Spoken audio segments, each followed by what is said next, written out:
So tonight we're going to go over decision trees, ensembling. These covers probably some of the most popular machine learning algorithms that you're going to see so many times. They're the most used out there. If you go on the Kaggle, everybody's using a form of these. So we're going to go into the theory behind them, how they're developed, and look at some examples of uses of them. So we'll go ahead and get started. And of course, stop me with any questions whatsoever.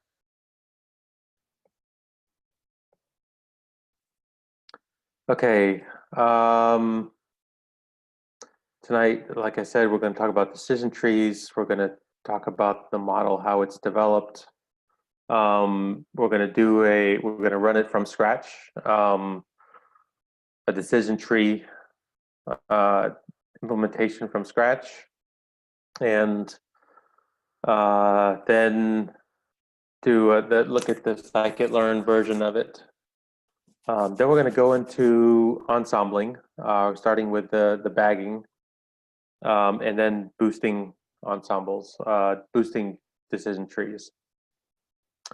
And then homework. And we're not going to go over any homework tonight because I don't have much extra to go over.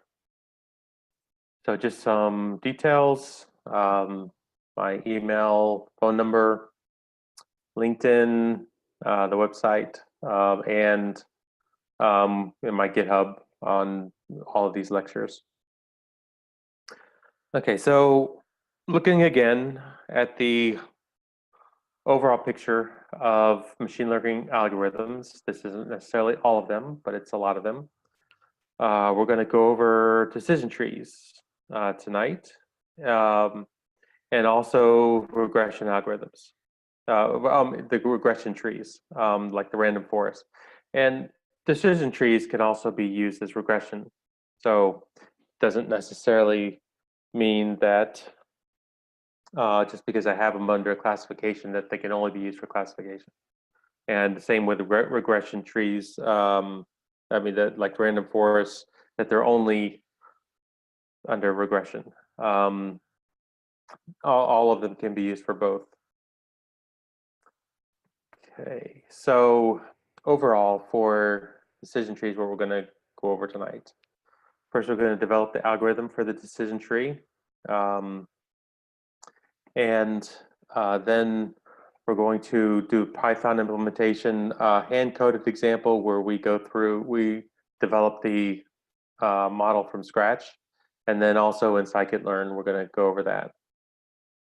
Then we're going to go into ensembling. We're going to start with the bootstrap aggregation or bagging, which, random forest, there seems to be some, I don't know, confusion or overlap. Some people are separating the bagging from the random forest. Some are combining them. And then we're going to switch to boosting of decision trees, which is another method of ensembling, but I have it separated out. Gradient boost, first to add a boost, then gradient boosting. I kind of have these in the wrong order. And then the XGBoost, which is a variant of the gradient boosting. And we're not going to talk about the LightGBM tonight. That would be too much, so I didn't go into that one this time, but we will do that next time. And anything that we don't get through tonight, we will push off to next time. Okay, so decision trees. So decision tree works like this. In order to come up with an answer, a guess for something, we're going to go through a series of questions. And based on what the questions are, we're going to either finally have an answer or come up with it, deeper into it and have another question that will further divide our answer down, and we might end up with, you know, a final answer at that point, or we might need to go further and divide it down even further. So, like for instance, if we want to decide whether somebody died on the Titanic, this is an example. So first, let's ask if they're a male. If no, then most of the females on the Titanic survived. Turns out that about 36% survived. And our final answer will be 0.73, which that'll round up to a yes. And you know, they will be the ones that have survived. If they are a male instead of a female, then we need to ask further questions in order to know whether they died or not, whether they drowned. If they were older than 9.5, almost all of them drowned. If they were under 9.5, then maybe if they had siblings, I'm not sure what SIV-SP is. If it's greater than 2.5, then they survived. If it's less than 2.5, then you know they did not make it. So that's how a decision tree works. Another name for them is a CART, or classification and regressive trees. So that's, you sometimes hear it called a CART tree. So let's talk about the structure of a decision tree. We have nodes, which are all the questions we're going to ask. Are they male? Are they older than 9.5 years? Do they have siblings? Okay, those are all nodes. The very first node that we start at is called the root node. So depending on what our answer is, we're either going to go to the left or the right, and that's called branching. And if we get to a final decision, like here, they survived, that's called a leaf node. So there's a parameter for nodes called the min node records, which let's say we had 100 people altogether that were what we trained on. We want to have at least some number of them that ended up in this node. Otherwise, we don't want to branch. We don't want to, this question will always go the other way. And that's what the min node record is, like say 10. So in order for us to branch out, we need to have a certain number of records on each side. So that's minimum node records. So this splitting, if we're going to split from a node in two different directions, then we call that splitting. Right? The depth of a node is how far down did we go? Like here's the depth of 1, here's a depth of 2, depth of 3. We went all the way down 4 levels, and that's also another parameter of decision trees, is the maximum depth. So how far do we want to go down before we stop? Okay, so how does a decision tree grow? Well, what we do is we come up with a cost function to measure how to break up a decision tree. So there's two different ways that we can do this. If this is a regression tree, then we use accuracy. It's basically how far off were we on our guess. If we're guessing to be 10 and the actual was 12, then that's a difference of 2. And usually the cost function here would be sum of squares. Then we have this Gini score, which if this is a classification, then we do a Gini score, which this is very, very key idea when it comes to decision trees. So what you do is, based on the split, you calculate how many are wrong and how many are right. And you add up what percentage were wrong versus how many were right. And we'll get into this more in a second. This is the basic formula.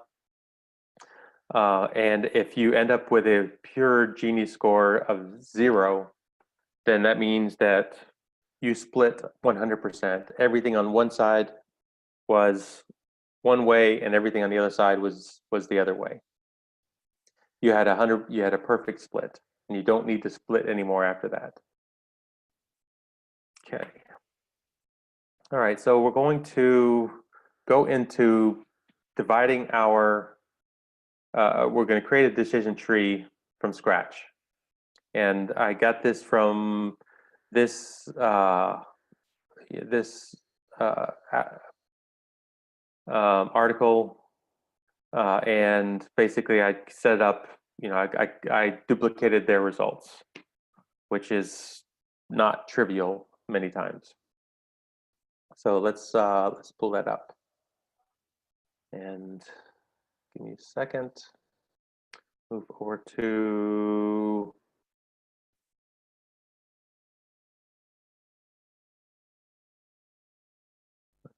am I in here? Yes, I'm in here. No, I'm not.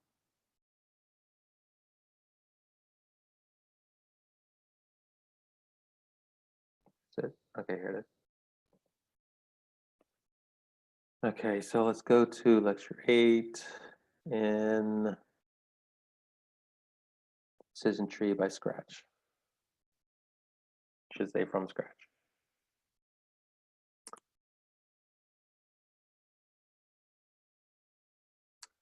Okay, so we're going to use this banknote set. So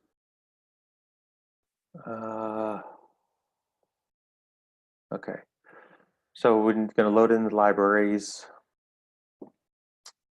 Okay, that went pretty quick. Okay, I'm going to define a variable to load the CSV file into a list, actually, a data frame, and then convert it to a list for this particular version. Okay, and then I'm going to define a bunch of formulas. This one is going to test my split, basically. Whenever I come up with a split, I'm going to have a left and a right split. And then I'm going to see what my answer, my Gini score on that is. Okay. And here is where I'm going to calculate my Gini score. Okay, so let's talk a little bit about how this generally works, how a decision tree is generally developed. What you do is you have a number of features. Let's say you have 4 columns of data, your input data.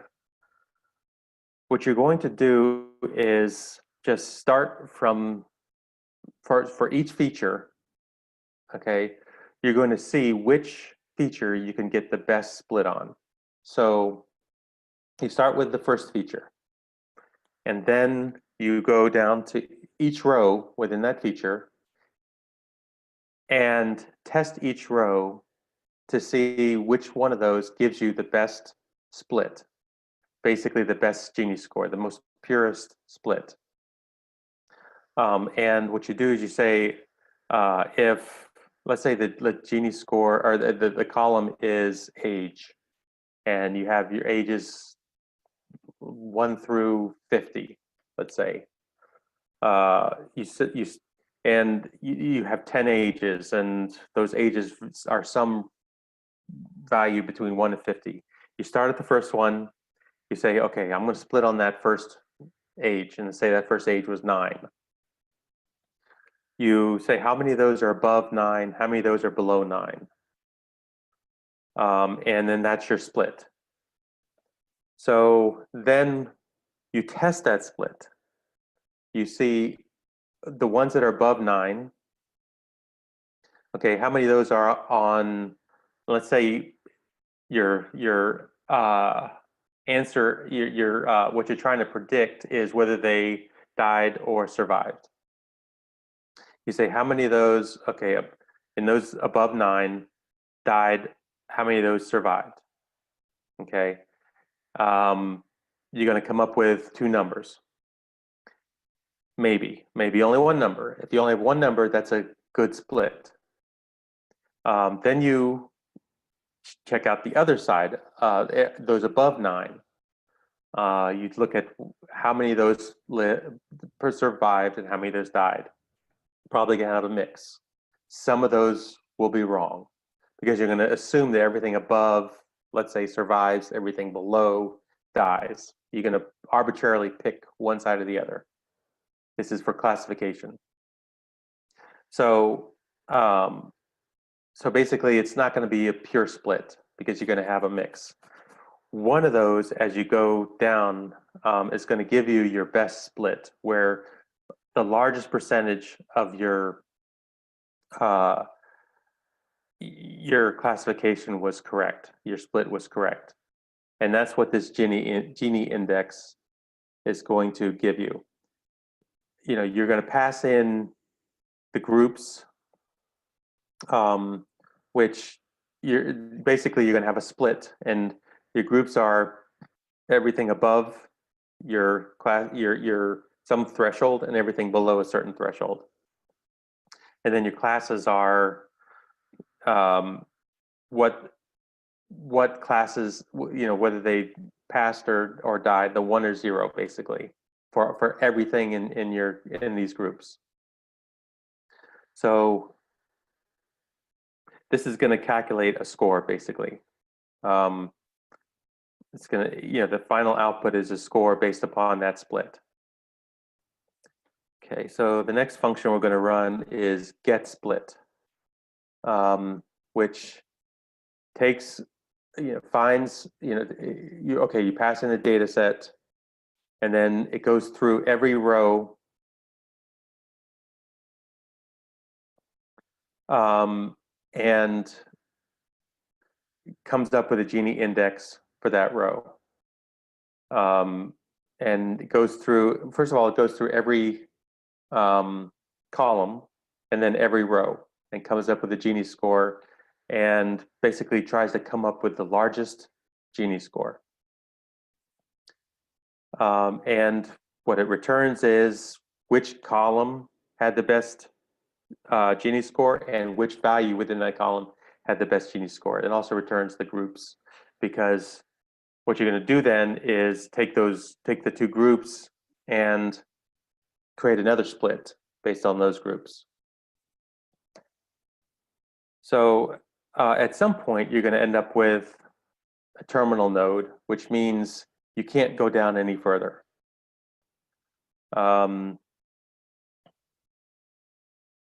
So that's the final. That's when you stop splitting further. Okay, so here's how you split. Basically, you have a node of your groups, and groups are basically it's 2 different sides. So you have a left and a right. So that's above and below your split.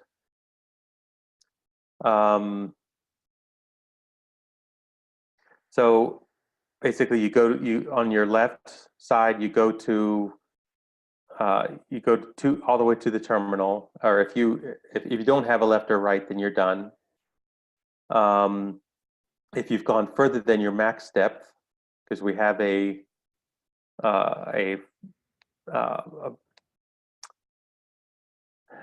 parameter of max depth of how far we want to go. So then we're done. And if the length of our left or right is smaller than minimum size, then we're done. Otherwise, we're going to continue to split. This is recursively splitting.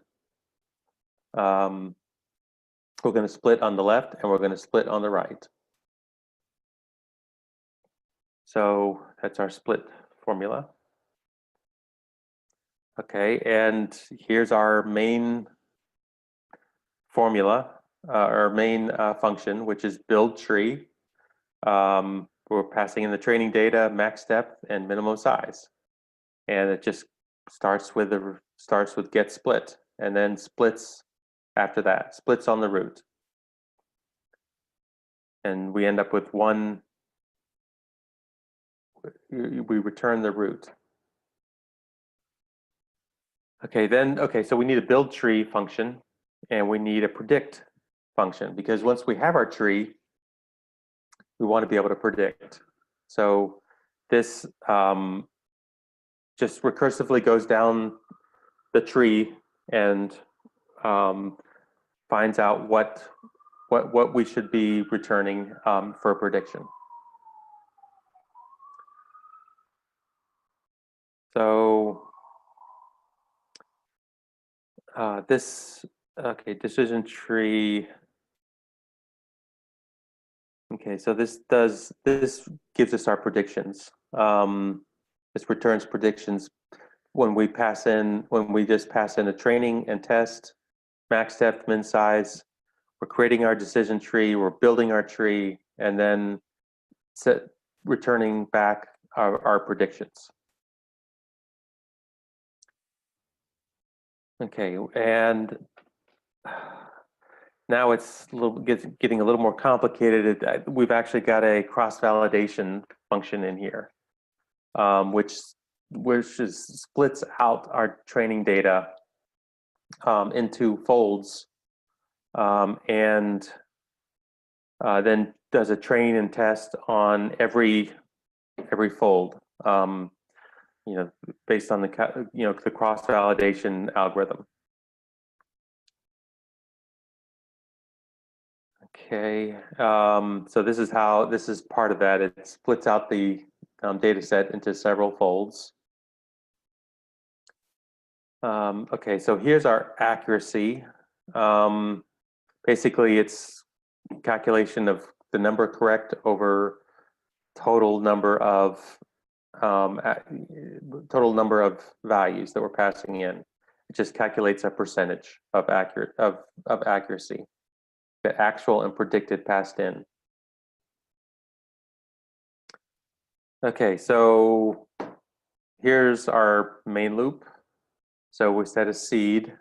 Here's the file that we're going to use as input. And I believe that that's, yes, it's in this folder. Good. So we load it first. We're going to do 5 folds. And then the deepest we're going to go is 5 levels. And we're going to make sure we have 10 rows on each leaf node. So that's our minimum size. Okay, so then all right, evaluate algorithm is going to basically run the whole thing. Evaluate algorithm is our whole everything. It does the cross-validation, everything. Runs our quote algorithm, because we're passing in an algorithm, and then predicted equals the algorithm.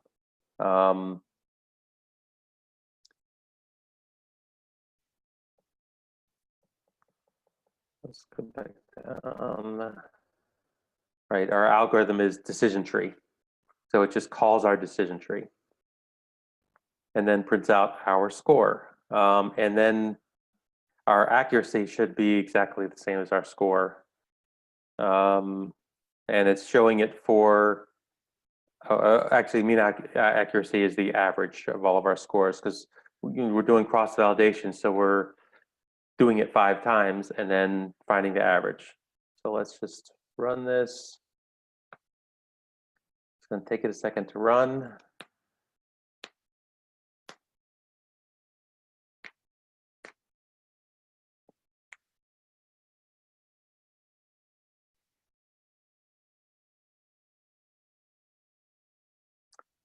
Come on.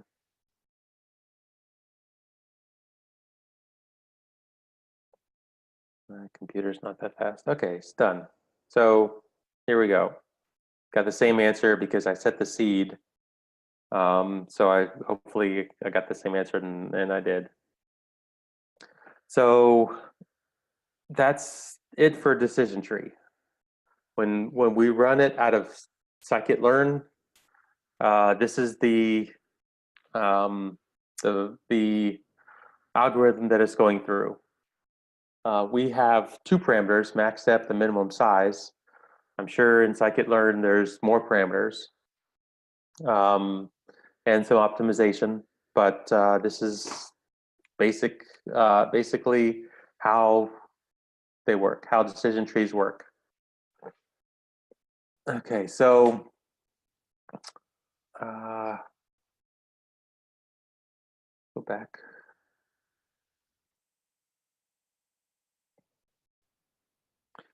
Okay, so that's it. Okay, now let's look at decision tree using scikit-learn. It'll obviously be much simpler. Okay. So let's go back here. Sorry. Okay. So let's close that one out and open up scikit-learn. Okay. So we're going to load our libraries. Use the same function for loading the CSV, but I'm not going to convert it to a list. I'm just going to leave it as data frame. Okay, so here's our function. I mean, our main loop.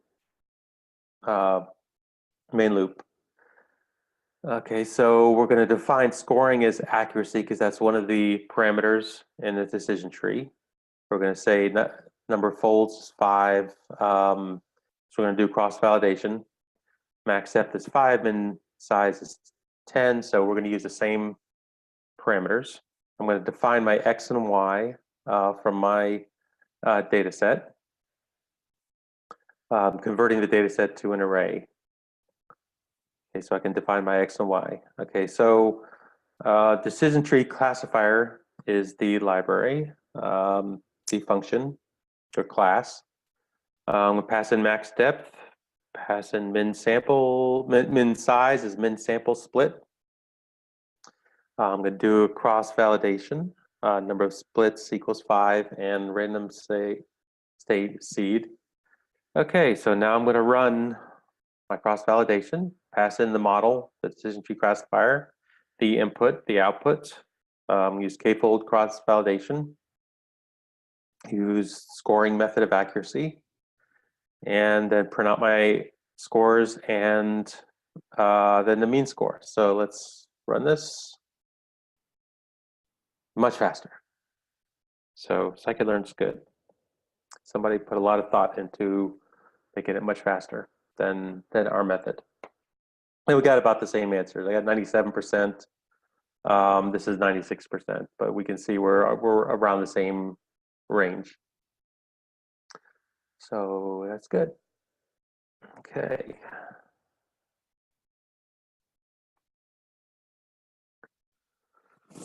All right, so that's the basic decision tree. Now, there's ways of having more accuracy, less variability, less bias with decision trees, and that's called ensembling. It's where we add up or we combine a bunch of different very simple decision trees and let's say average together the results, and then we get much better better answer. Okay, I guess a couple questions. Let me grab that. I don't. Sorry about that. I'm just moving along here. Okay. While calculating Gini, do we check how many were correct, or we try to increase the homogeneous results sets from the split? We calculate how many were correct. That's basically how we get it, and it's well, basically we try to calculate whether that split gave us the best split, where it's the one side is all zeros and the other side is all ones. So so that's kind of like seeing how many are correct, but it's a little different. Any thumb rule for max depth parameter? Basically, the rule of thumb is if you are if you what's the word? Well, we'll get to that. We'll definitely get to that. But yes, there's a point where you've gone too far.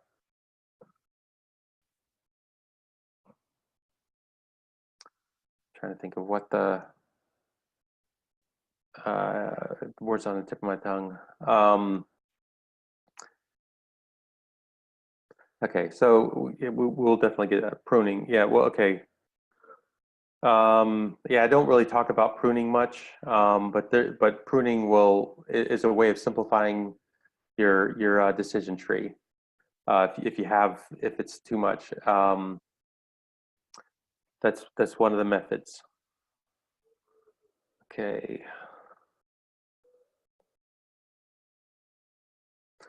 Okay, so back to ensembling. This definitely it decreases your variance of your answer. If you are averaging a bunch of different smaller decision trees, or they could be bigger decision trees, but you can go faster if you have smaller decision trees.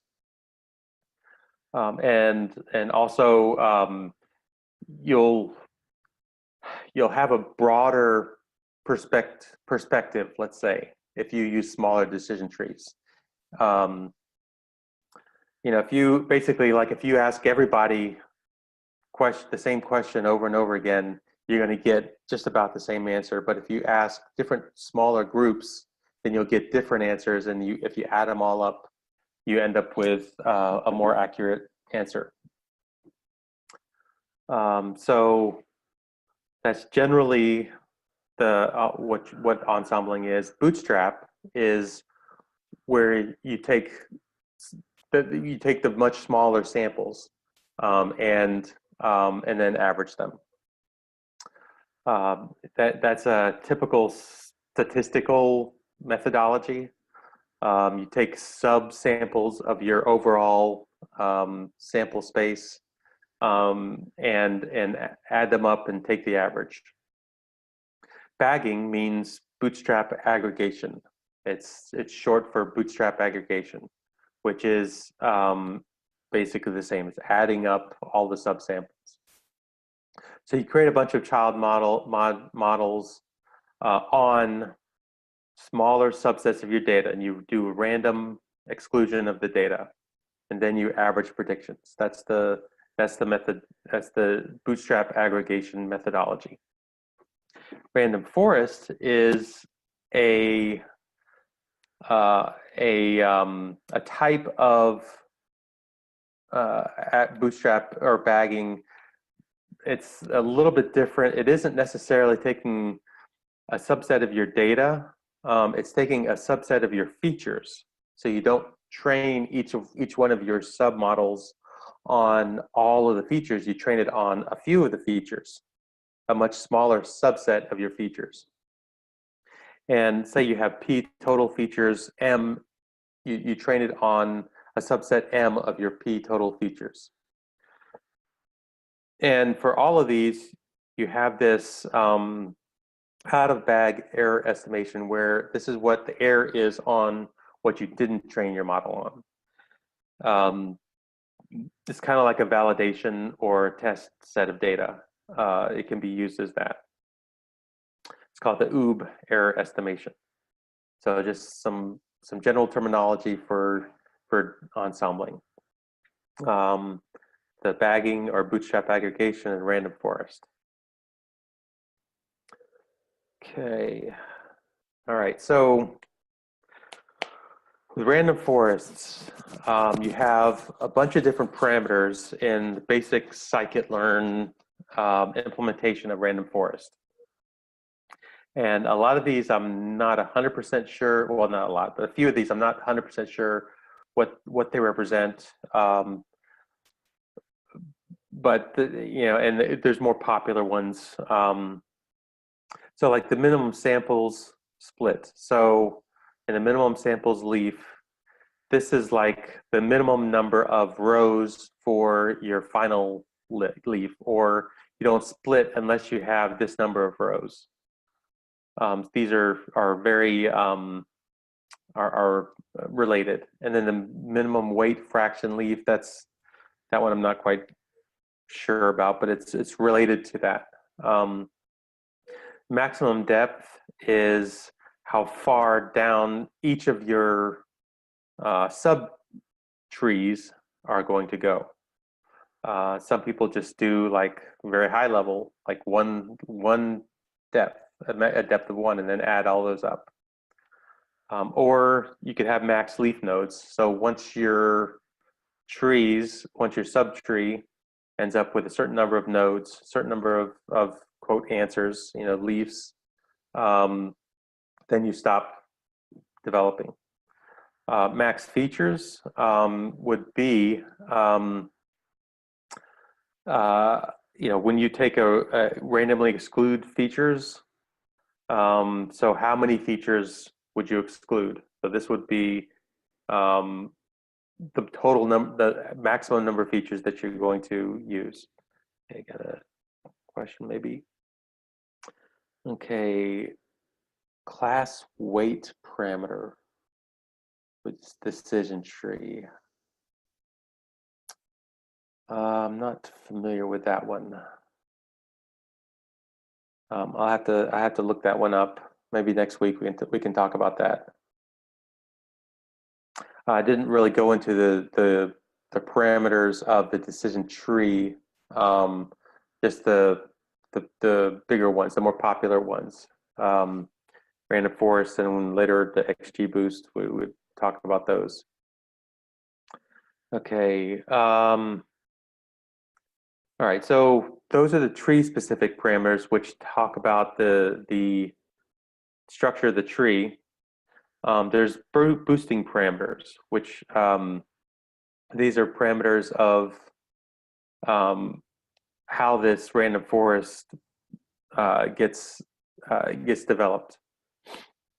Wait a minute, actually, hold on a second here.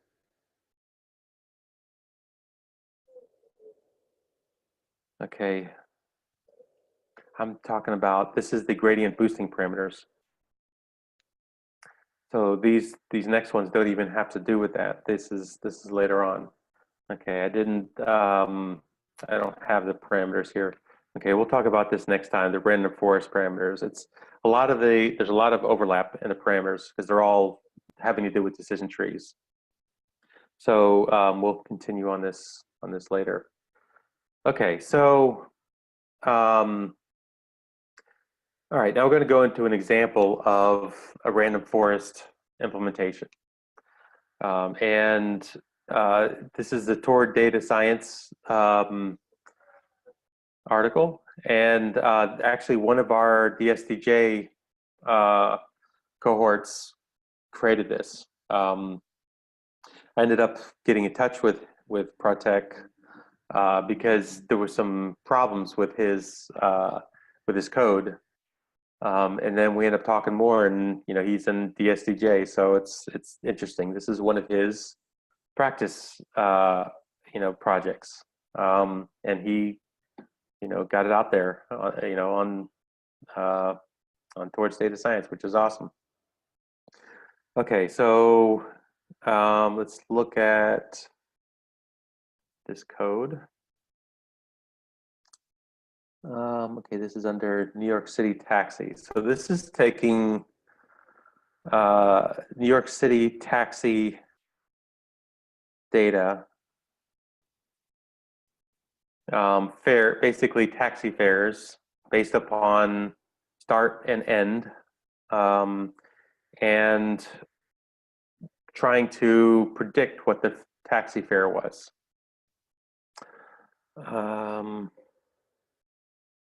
Okay, and let's start this. Okay, and one thing I'm not going to do, I think, the data,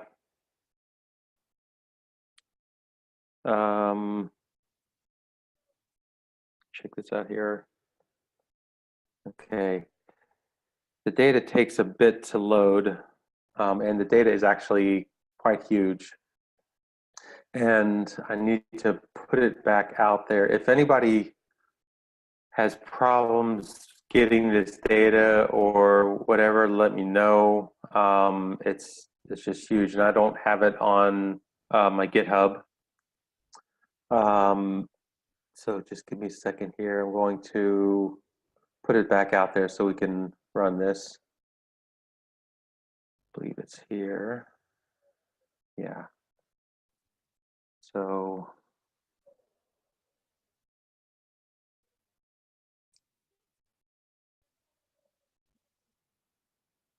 just 1 second. Okay. It's total of 5 gig. So we're only going to be looking at some of the data, only every 10th, every 100th value. So we're going to divide this total by 100. Get started here. It takes a few minutes to run. It's basically doing a load CSV, skip rows, wherever this is the case, where I%N, so it's taking the mod of I, where I is the row number, and saying if it's not 0. So actually I'm skipping the ones where it's not 0. So only every 100th row am I actually including. So while that's loading, let's go ahead and take a look at the next few things here. We'll let it catch up. Okay, so this ends up being 554,000 rows, 8 columns. Here are our columns. So we have a key fare amount. Here's the dollar amount. So the time, date and time we pick it up, the longitude, latitude for the pickup, and the longitude and latitude for the drop off, and then number of passengers. So what we are using here is just the latitude, longitude for the pickup and drop off. We're going to try to estimate our fare amount based on that. Okay, so we take a look at what the data looks like. It looks like we have some missing data.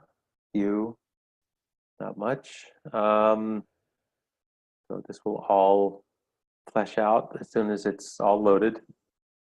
So looking at the mean of the fare amounts, around $11. So the latitude, longitude for the drop off and pick up, mean passenger count. This looks some outliers here. 208. That's not a very good number. And fare amount of 315. So there's some outliers. Okay, so we're basically cutting out some of those outliers. That's how Pratek dealt with the outliers. And that ended up cutting off 10,000 or so of the entries by saying my latitude range between 30 and 50 and longitude range between -85 and 65, which I guess is reasonable for the New York City area. Okay, so that run. Okay, then we have our data afterwards. So it's going to be a little bit different. Okay, we're still loading the data.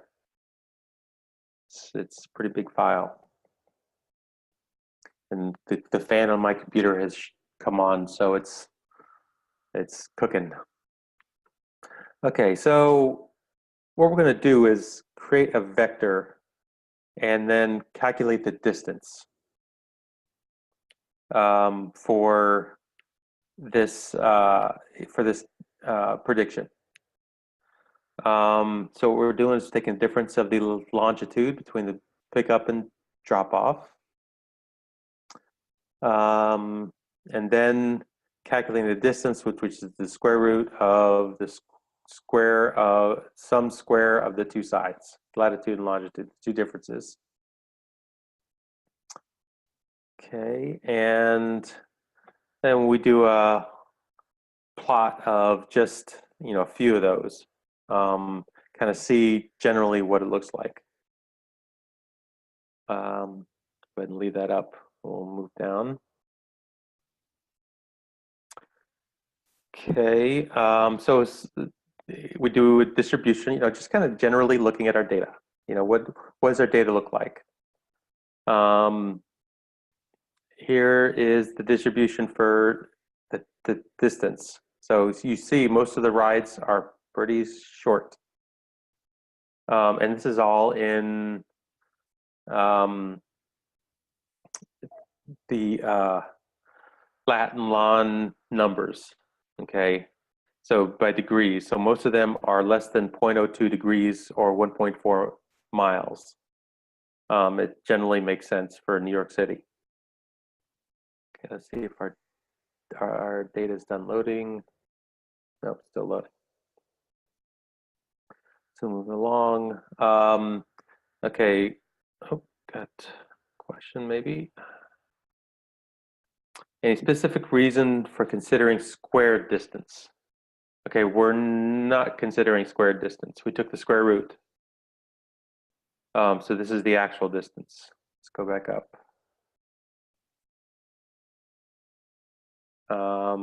So I took the square root of the squared of the two sides.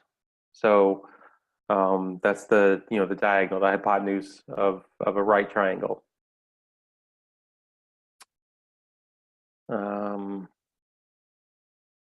Yeah, it's just a scatter plot of latitude and longitude differences. Right, I'm not looking at squared anywhere. Okay, so so the next thing we look at is, okay, what's the distribution of short rides? So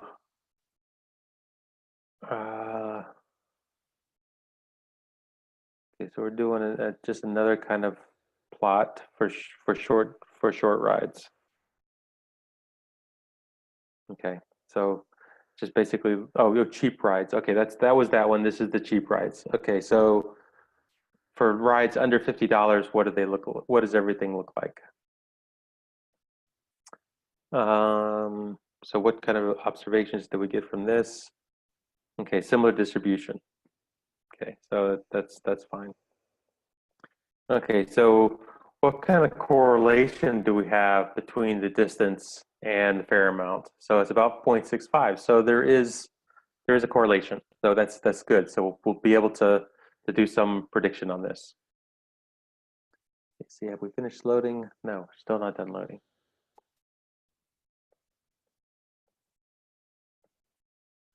Okay. So now we're going to train based on random forest. So we don't, for training, we're not going to train with fair amount. Well, okay, we're dropping fair amount. Well, that's our output. So yeah, we're going to drop that. We're dropping the date time field. We don't necessarily need that. We're dropping the key. So we're dropping a few fields. And then we're just training basically input output. So df raw, let's take a look. Did we add? Yeah, we added, okay, we got a fair amount on there. Did we add the distance to our, okay, add distance. Okay, yeah, we added to df raw. So df distance is in there now.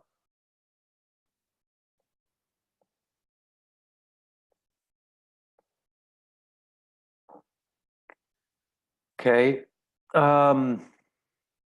Okay, so we're basically creating a random forest regressor. And with our n jobs being -1, which n jobs is one of the parameters, and it's saying this is for parallelization, for taking complete advantage of your system. And when you say n jobs equals -1, it says that means do the best job you can, use as much as you can. So M is our model, and we're going to fit basically to the train, Y train, X train to Y train, and then we're going to get a score. Let's see, are we done loading yet? Yes, we're done loading. Make sure. Yes, okay. So we stopped here. Okay, there's the plot. So let's plot this again. Okay, here's our graph. Another graph. We're just rerunning everything. Okay, correlation came up to be 0.657. Okay, so now I'm fitting on that data. I'm passing all of the basic, all of the default parameters, except for I'm saying n jobs equals -1. Okay, it took 10 seconds, and I got 0.83. Okay, so for some reason before I got 0.96. Not sure why it's different now. Okay, so now we have our test data. We're gonna run this over our test data, which test data is without the fair. So we're looking at the definition. Okay, so now we're going to do some see how accurate we can get.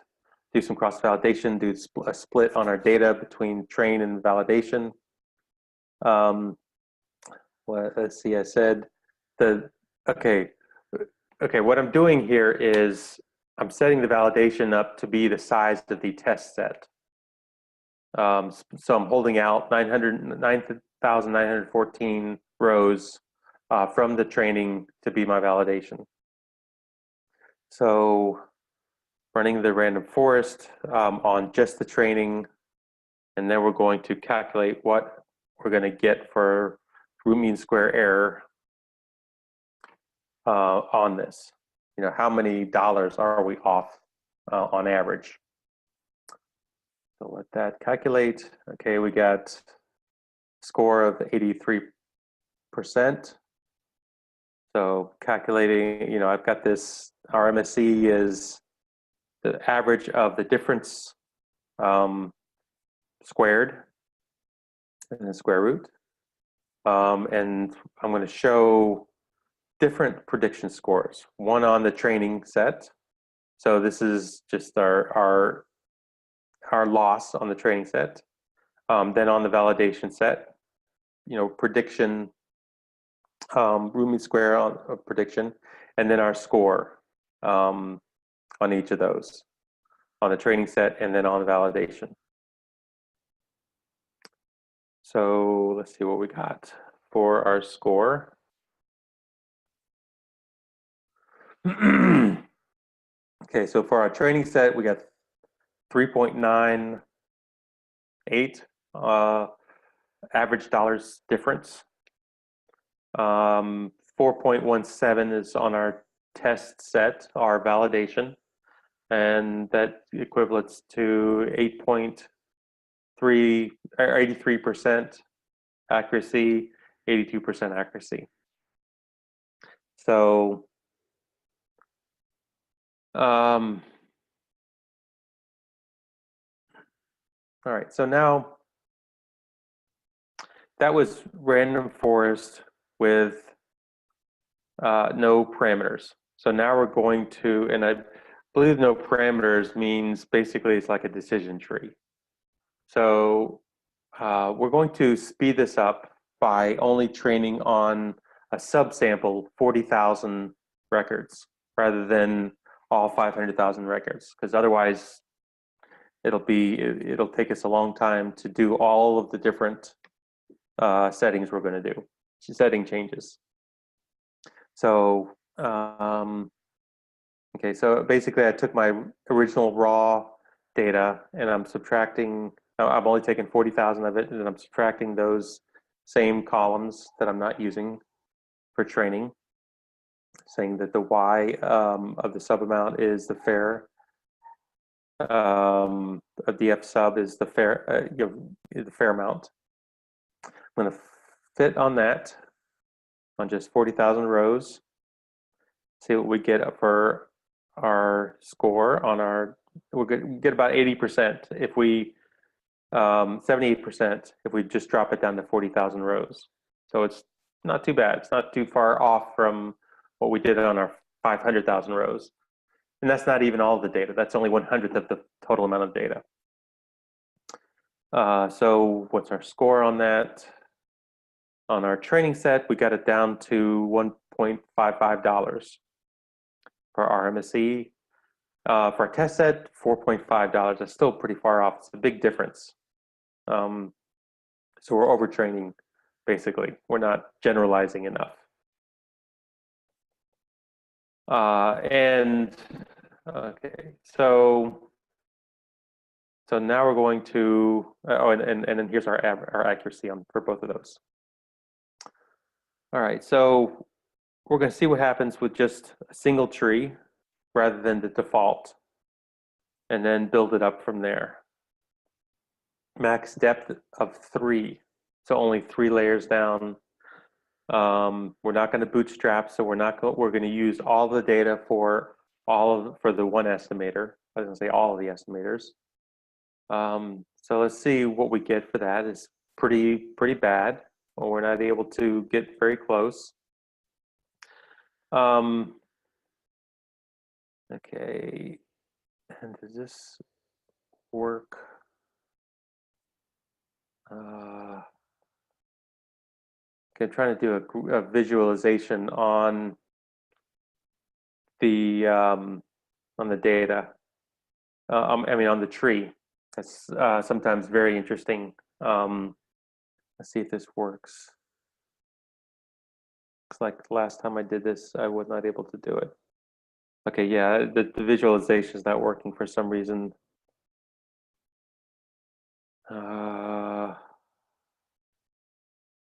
Okay. Oh, I have to install GraphViz, and I did not do that. But that's maybe for next time we'll get this to work. Okay, so All right, now we're going to do some bagging on the trees. All right, and I guess that's what the default does. So we'll just run that again. Still only one, well, it's multiple trees, but it's not subbing the features. It's still using all the features. Okay, so for the validation, oh, there's nine values in the validation in the Y for the output. So, and these are all the outputs that were guessed. There's only 9 rows for the validation, and these were the basically what it does is it breaks down all of the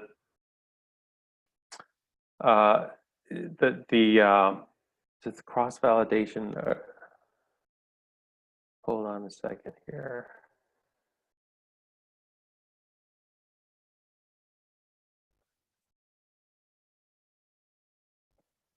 Oh, okay. This is just the outputs. This is what we're training on. And then we predict.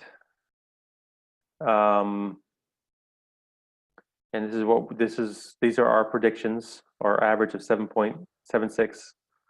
So there's 10 estimators, and these are the guesses that the estimators gave, and on average 7.76.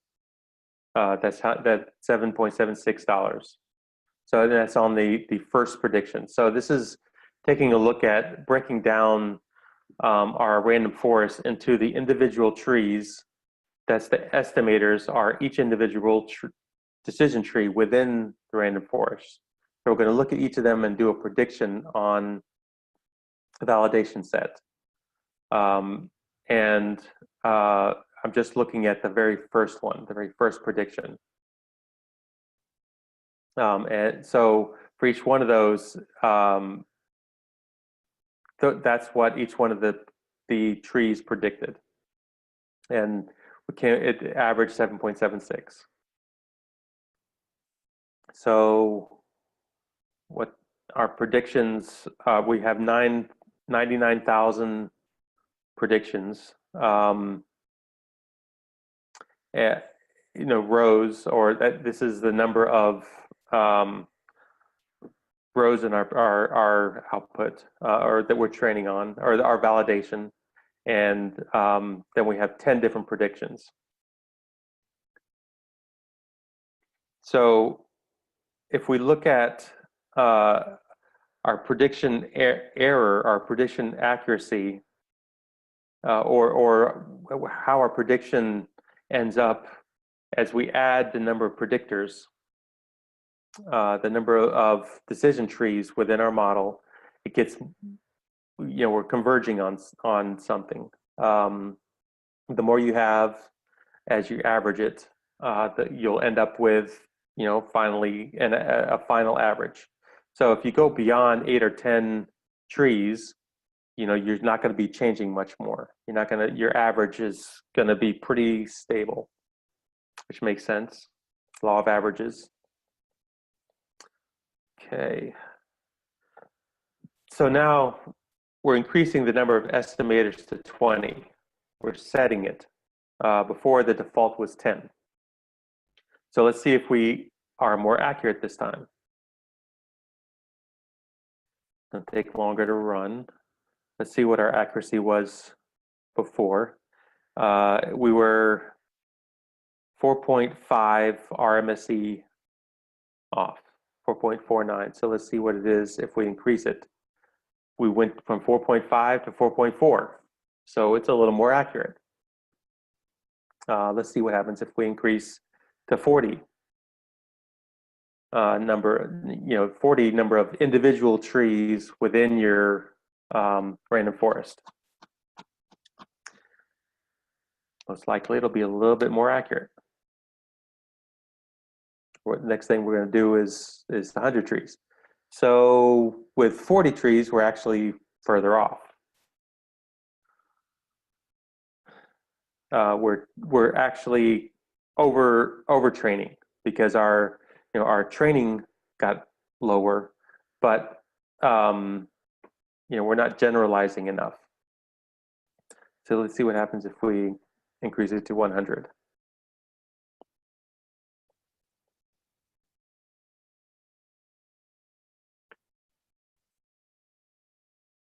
All right.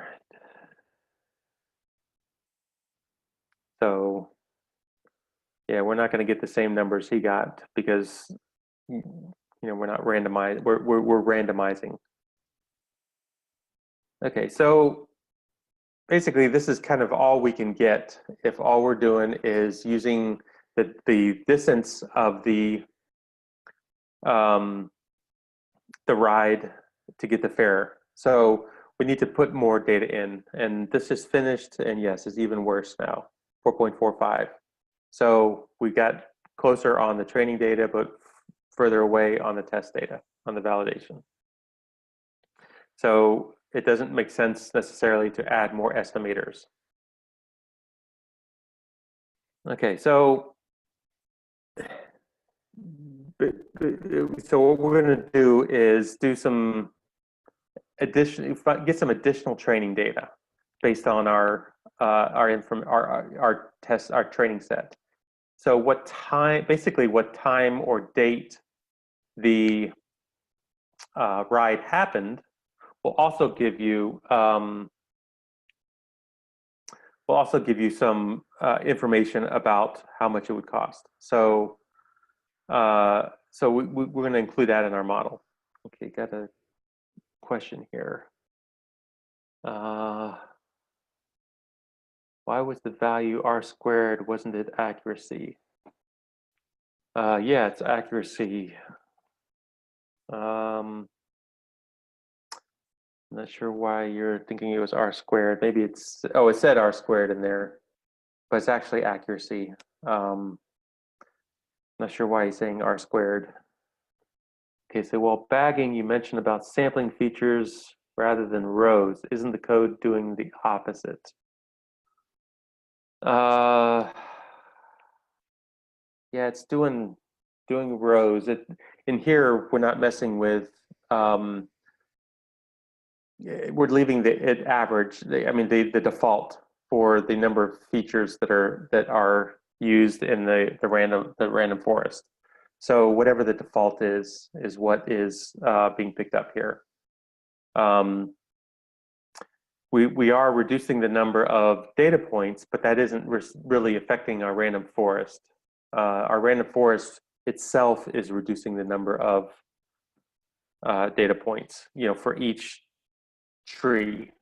So we don't even really see that either because we're not setting those parameters. Okay. Okay, so what we're going to do is we're going to include the date and time in our model and see whether that gives us additional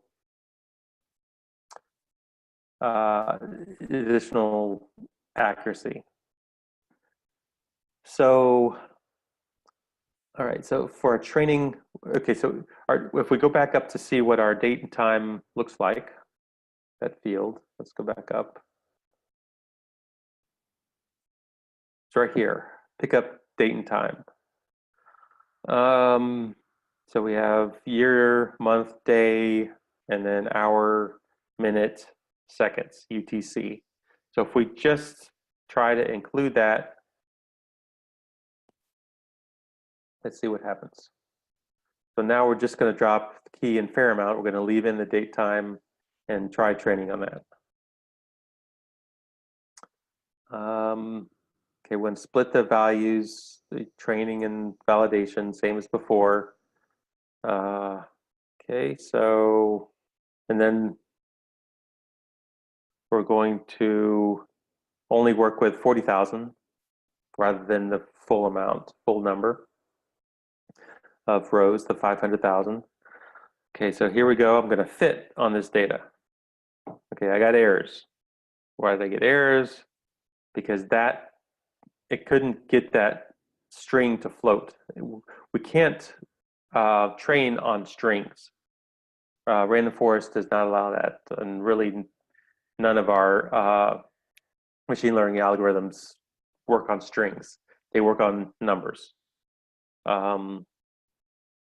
So what we need to do is break our date time up into different values, our year, hour, day of week. So these are different values within our date time, and here's some nice functions. Pulling out, strip the time out, strip the year out, and then we're creating a new feature, year. So we're adding year, we're adding hour, we're adding day of week, we're adding month, we're adding week number, and also season. So just some different things to add. So let's see what our data looks like now after doing all of that. Takes it a minute to go through 40,000 rows.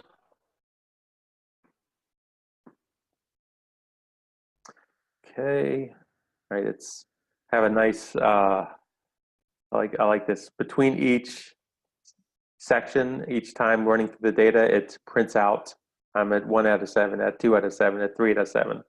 So kind of gives us an idea of where we're at, where we've passed the first 2 out of 7. And in a second, we'll get to the third one. There's the third one. So you can see how my computer is just churning along here. I think if I had more memory, my computer would go a lot faster. Nice to have a GPU also, but this one does not. Okay, let's move along. So let's jump ahead. Okay, so the next thing we do is, we added those to dfraw. We're going to drop the key a fair amount, and this time we're going to drop this pickup date time because we added other columns to represent that. Okay, it's almost there. And then we're going to split it. We end up with 15 columns now, as before we had, I think, 8. Okay, so here we go. So here's our fair amount, date time, latitude, longitude for pickup and drop off. Okay, so here are our new columns. Year, hour, day of week, month, week number, season, and late night. Whether it's late night or not. So that's nice. That's a one to add.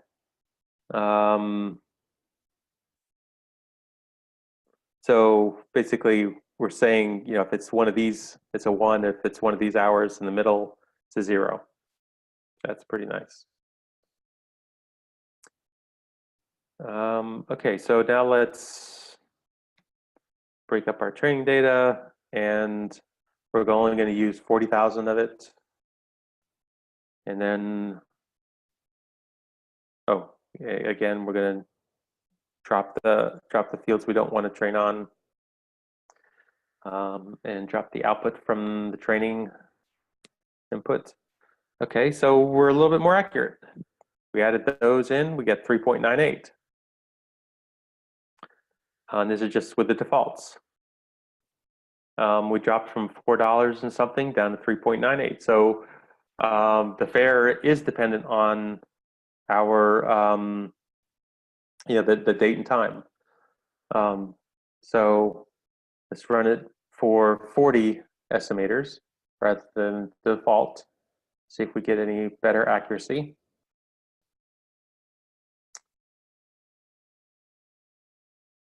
Okay, and it's overfitting drastically. That's very true. Okay, so yeah, 40 estimators means it is even better, 3.78. So it's getting more accurate. Okay. So, all right, now we're going to use different samples of the data rather than just the first 40,000. Okay, so let's see how this works. Okay, okay, so can you use look at the full data set? Can use 20,000 random samples of the data and fit on that and see what we get rather than just the first 40. Okay, what's our score? Took 5 seconds. Okay, we're back up to different $4 difference. Okay, so let's do it with 40 estimators rather than the default.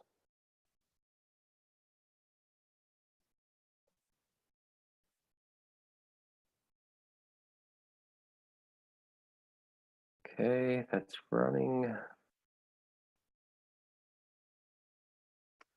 This is all basically without any major parameter tuning. Okay, yeah, we added, went up to 40, we have 3.84 now, $3.84. So now instead of 20, let's do 50,000 samples. So let's see how accurate we are with 50,000 rather than 20,000.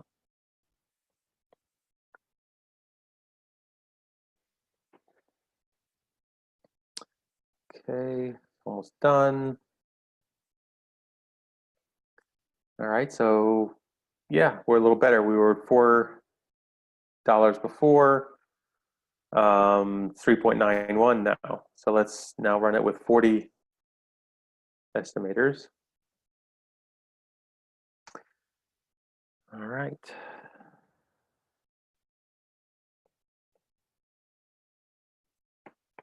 So we're just about done with this.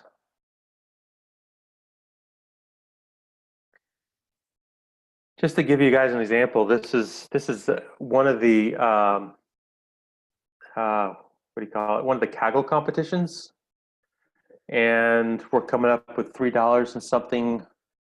If we go out and look at what were the best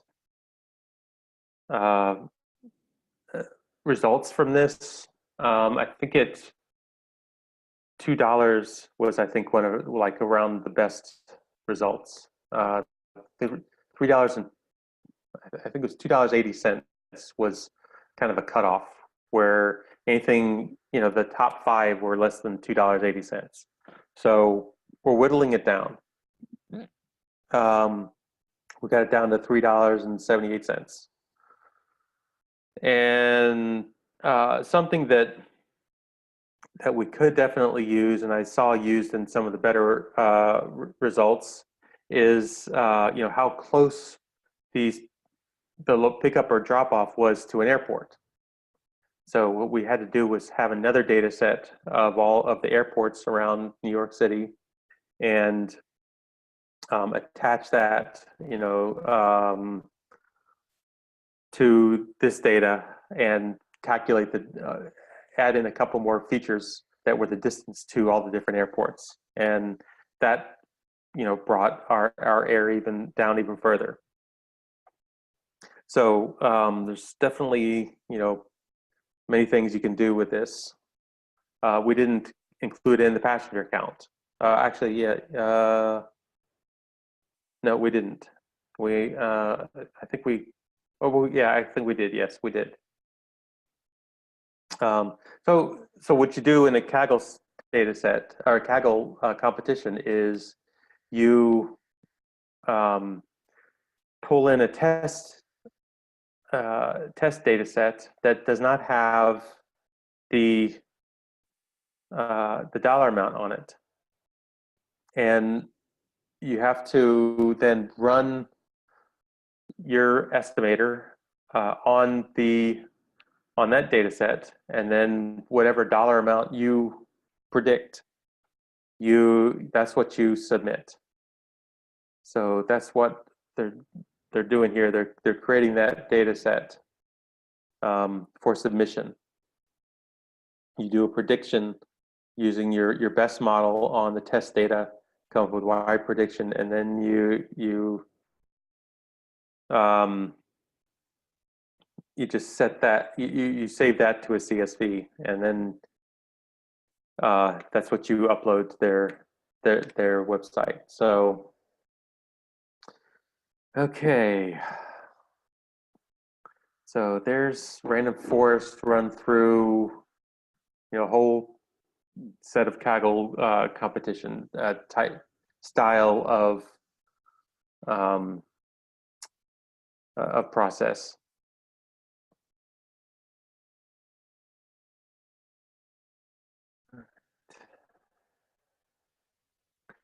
So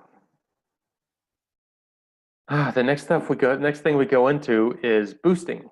That was bagging and Random Forest. Another thing with decision trees you can do is boosting, which is a whole nother world. It's also taking weak learners, what they call weak learners, and it's not averaging them per se. It's iteratively improving using them, and we'll go into this next time, because we've got a whole bunch more to talk about with boosting. Probably got through half of what I put together for tonight. So yeah, there's 5 minutes left. I'm going to go ahead and cut it here, and we will go over the boosting decision trees next time, which will include XGBoost. This AdaBoost is the first one, and then gradient boosting is a simple version of boosting. And then XGBoost is a more complicated version of the gradient boost. And then GBM Lite, or Lite GBM, that's another boosting algorithm. So we'll go over that next time, and also we'll have homework for next time. I won't necessarily give that to you now because most of it is on the boosting. Something you can do is for homework is for your own data set, apply the decision trees and Random Forest. I did it on a couple of data sets, standard data sets, a Kaggle data set. You can, I did some research and found that data set, that taxi, New York taxi data set out there on the web, so I can see where it came from. It came from Google's cloud. They have a whole bunch of sample data sets for people to work with. So with that, I'm gonna pretty much call it a night. If you guys have questions, please ask them, and I'll leave it open for another 10 or so minutes. But yeah, I'll talk to you guys later.